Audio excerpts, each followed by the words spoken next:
According to reports, the members of the North Korean Special Envoy who were present during the February meeting between Donald Trump and Kim Jong-un have been executed by North Korea on Kim Jong-un's order.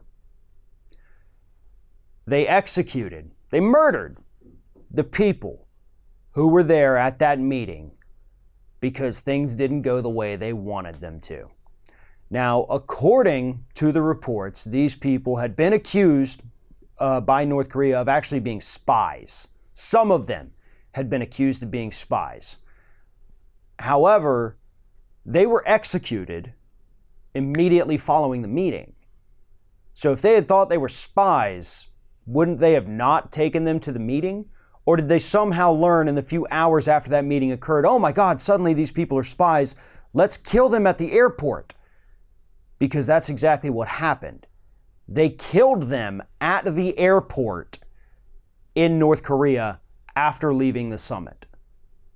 But don't worry, folks, because not all of them were murdered, right? I mean, we had one here who was just subjected to forced labor and ideological re-education, and two others, the negotiator and the interpreter, were just sent off to a political prisoner camp because allegedly they made a small mistake in one of their interpretations during the meeting.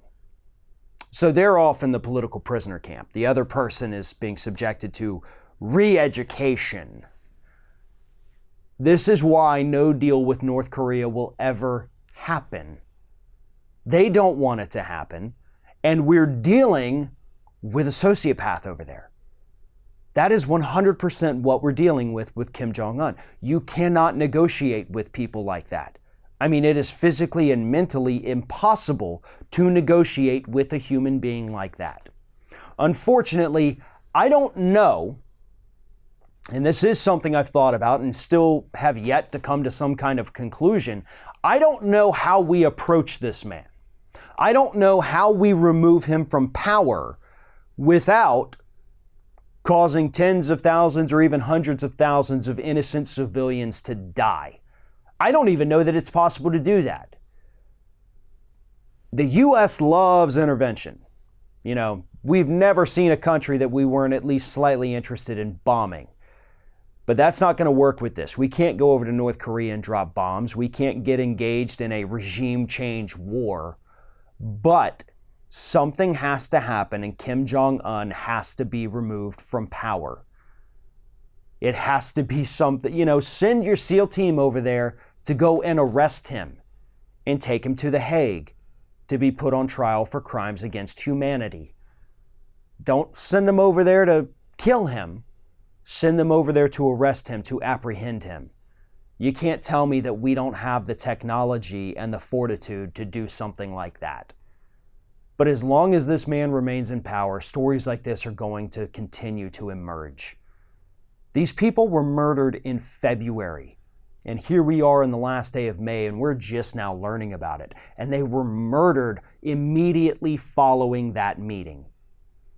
And let's also not forget that literally 4 days ago, Donald Trump described Kim Jong-un as a friend, as somebody he deeply admires, as somebody who is a good leader, and as somebody who is incredibly smart.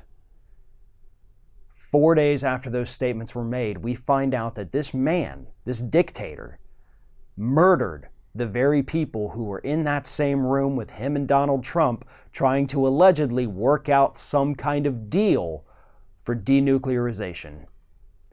It'll never happen. And Donald Trump is an absolute moron if he thinks he can work with somebody like Kim Jong-un.